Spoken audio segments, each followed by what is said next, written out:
Hi hello ನಮಸ್ಕಾರ welcome back to my channel Guru stories. ಎಲ್ಲ ಉಲ್ಟಾ ಪಲ್ಟಾ. ನಿನ್ನೆ ಮ್ಯಾಚ್ ಹೆಂಗಿತ್ತು ಅಂದ್ರೆ ಎಲ್ಲ ಉಲ್ಟಾ ಪಲ್ಟಾ. ನನ್ನ ಪ್ರಿಡಿಕ್ಷನ್ ಕೂಡ ಉಲ್ಟಾ ಪಲ್ಟಾ. ಯಾರು ತಾನೇ ಅನ್ಕೊಂಡಿರ್ತಾರೆ ಹೇಳಿ SRH ಸೋಲ್ತಾರೆ ಅಂತ. ಸೊ ಉಲ್ಟಾ ಪಲ್ಟಾ. SRH LSG ಮ್ಯಾಚ್ ಹೆಂಗಿತ್ತು ಬನ್ನಿ ಹೇಳ್ತೀನಿ. ಆಕ್ಚುಲಿ ನಿನ್ನೆ ಟಾಸ್ ಗೆದ್ದಿದ ತಕ್ಷಣ ಪಂತ್ ಹೇಳಿ ನಾವು ಬೌಲ್ ಮಾಡ್ತೀವಿ ಅಂತ. ನಿಜವಾಗ್ಲೂ ಹೇಳ್ಬೇಕು, ಪಂತಂದು ಏನ್ ಕಾನ್ಫಿಡೆನ್ಸ್ ಅಲ್ವಾ. ಸೀರಿಯಸ್ಲಿ, ಯಾಕಂತಂದ್ರೆ SRH ಲಾಸ್ಟ್ ಇಯರ್ ಇಂದ ನಾವು ನೋಡಿದ್ರೆ ಅವರು ಯಾವಾಗ ಫಸ್ಟ್ ಬ್ಯಾಟಿಂಗ್ ಮಾಡಿದ್ದಾರೆ ಆಲ್ಮೋಸ್ಟ್ ಅವ್ರು ಸ್ಕೋರ್ ಮಾಡಿರೋದೆಲ್ಲ 240, 250, 270, 280 ಈ ತರ ಸ್ಕೋರ್ ಮಾಡಿದ್ದಾರೆ. ಅಷ್ಟು ಒಂದು ಸ್ಕೋರಿಂಗ್ ಮಾಡ್ತಿದ್ರು ಕೂಡ ಪಂತು ನಿಜವಾಗ್ಲೂ ಆ ಮನುಷ್ಯನ ಕಾನ್ಫಿಡೆನ್ಸ್ ಇದೆಯಲ್ಲ, ಆ ಒಂದು ಕಾನ್ಫಿಡೆನ್ಸ್ ಗೆ hats off.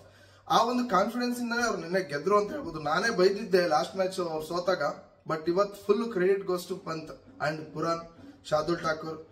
So Pant bowling ತಗೊಂಡಿದ ತಕ್ಷಣನೇ ಅದೇ ತರ ಬಂದು ಒಂದು ಬೌಲಿಂಗ್ ಅಟ್ಯಾಕ್ ಮಾಡಿದ್ದು ಶಾರ್ದುಲ್ ಠಾಕೂರ್.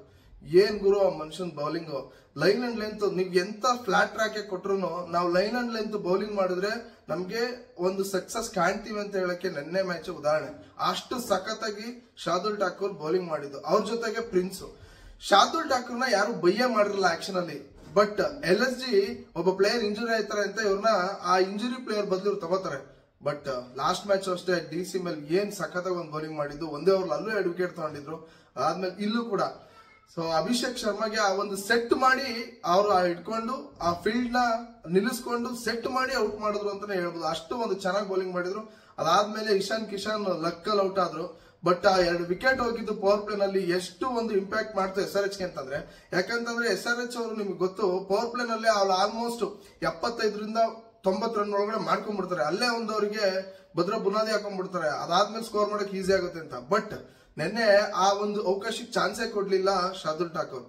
ಸೊ ಅದಾದ್ಮೇಲೆ ನಾ ಪ್ರಿನ್ಸ್, ಎಂತ ಬೌಲಿಂಗ್ ಹುಡುಗಂದು ಪ್ರಿನ್ಸ್. ಲಾಸ್ಟ್ ಮ್ಯಾಚ್ ಅಷ್ಟೇ DC ಮೇಲೆ ಒಂದು ಸೂಪರ್ ಬೌಲಿಂಗ್ ಮಾಡಿದ್ರು. ಇಲ್ಲೂ ಕೂಡ ಅಷ್ಟೇ ಸಖತ್ ಬೌಲಿಂಗು SRH ಮೇಲೆ. ಹೆಡ್ದು ವಿಕೆಟ್ ತಗೋತಾರೆ, ಚಿಂದಿ ಹೆಡ್ದು ಬೋಲ್ಡ್ ಮಾಡ್ಬಿಟ್ಟು ಹಂಗೆ ಬೋಲ್ಡ್ ಕಿತ್ಕೊಂಡು ಹೋಯ್ತು. ಅಷ್ಟು ಚೆನ್ನಾಗಿ ಬೌಲಿಂಗ್ ಮಾಡಿದ್ದು ಪ್ರಿನ್ಸ್. ಇನ್ನ ಹಾಗೆ ನಮ್ಮ SRH ಬ್ಯಾಟಿಂಗ್ ಅಂತ ಬಂದ್ರೆ ಅಲ್ಲಿ ಏನು ಇರ್ಲಿಲ್ಲ ಬ್ಯಾಟಿಂಗ್ ಅಲ್ಲಿ. ಅಭಿಷೇಕ್ ಶರ್ಮಾ ಔಟ್ ಆಗ್ತಾರೆ, ಅವ್ರು ಬ್ಯಾಕ್ ಟು ಬ್ಯಾಕ್ ವಿಕೆಟ್ ಅನ್ನಂಗೆ ಕಿಶನ್ ಕೂಡ ಔಟ್ ಆಗ್ತಾರೆ. ಅದಾದ್ಮೇಲೆ ಹೆಡ್ ಸ್ವಲ್ಪ 2 ಕ್ಯಾಚ್ ಬಿಟ್ರು ಕೂಡ ಒಂದ್ ಸ್ವಲ್ಪ 2 ಕ್ಯಾಚ್ ಬಿಟ್ಟು ಅವ್ರಿಗೊಂಥರ ಸತ್ತು ಬದುಕ್ತಾರೆ ಅಂತಾರಲ್ಲ, ಹಂಗೆ ಜೀವದಾನ ಸಿಕ್ತು. ಸೊ ಒಂದ್ ಪುರಾನ್ ಕ್ಯಾಚ್ ಬಿಡ್ತಾರೆ, ಆಮೇಲೆ ಇನ್ನೊಂದು ರವಿ ಬಿಷ್ಣಾಯ್ ಬಿಡ್ತಾರೆ ಕ್ಯಾಚ್ ನ. ಸೊ ಆದ್ರೂ ಕೂಡ ಒಂದು 40 ಆರ್ಡ್ ರನ್ ಮಾಡ್ತಾರೆ. ಆ ಒಂದು 40 ಆರ್ಡ್ ರನ್ ಏನ್ ಬಂತು ಅದೇ ಸ್ವಲ್ಪ 190 ರನ್ ಆಗ್ಲಿಕ್ಕೆ SRH ಗೆ ಈಸಿ ಆಯ್ತು ಅಂತ ಹೇಳ್ಬೋದು. ಇನ್ನ ಅದ್ ಬಿಟ್ರೆ ಸ್ವಲ್ಪ ಸ್ಕೋರಿಂಗ್ ಅಲ್ಲಿ ಅನಿಕೇತ್ ವರ್ಮಾ ಸ್ವಲ್ಪ ಕಾಂಟ್ರಿಬ್ಯೂಟ್ ಮಾಡಿದ್ರು. ಲಾಸ್ಟ್ ಅಲ್ಲಿ ಬಂದಂತ ಪ್ಯಾಟ್ ಕಮಿನ್ಸ್ ಹೊಡೆದಂತ 3 6 ಅದೇನೆ ಅವರಿಗೆ 190 ಕ್ರಾಸ್ ಮಾಡ್ಲಿಕ್ಕೆ, 190 ಸ್ಕೋರ್ ಮಾಡ್ಲಿಕ್ಕೆ ಈಸಿ ಆಯ್ತು.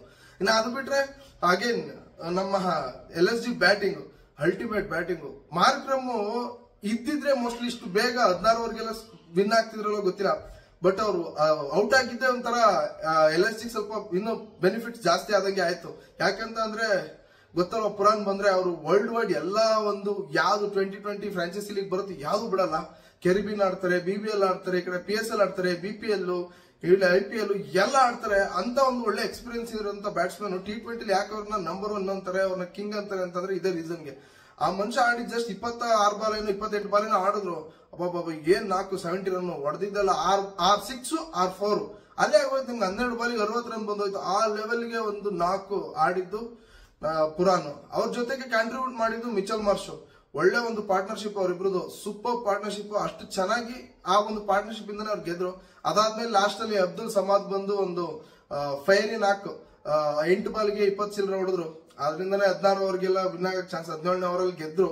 ಸೊ ಒಂದು ಕನ್ವಿನ್ಸಿಂಗ್ ವಿಕ್ಟ್ರಿ.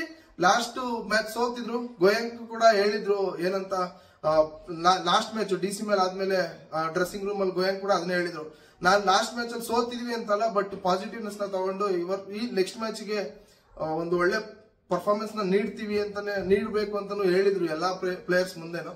ಸೊ ಅದಕ್ಕೆ ಒಂದು ಒಳ್ಳೆ ಆ ಗೋಯಂಕ್ ಅವ್ರ ಮಾತಿಗೆ ಮತ್ತೆ ಅವ್ರು ತಿರುಗಿ ಮಾತಾಡಬಾರ್ದು ಕ್ಯಾಪ್ಟನ್ಗೆ ಅನ್ನೋ ತರ ಆಡಿದ್ರು ನಿನ್ನೆ LSG. ಒಂದು ಒಳ್ಳೆ ಕನ್ವಿನ್ಸಿಂಗ್ ವಿಕ್ಟ್ರಿ, ಚೆನ್ನಾಗಿತ್ತು.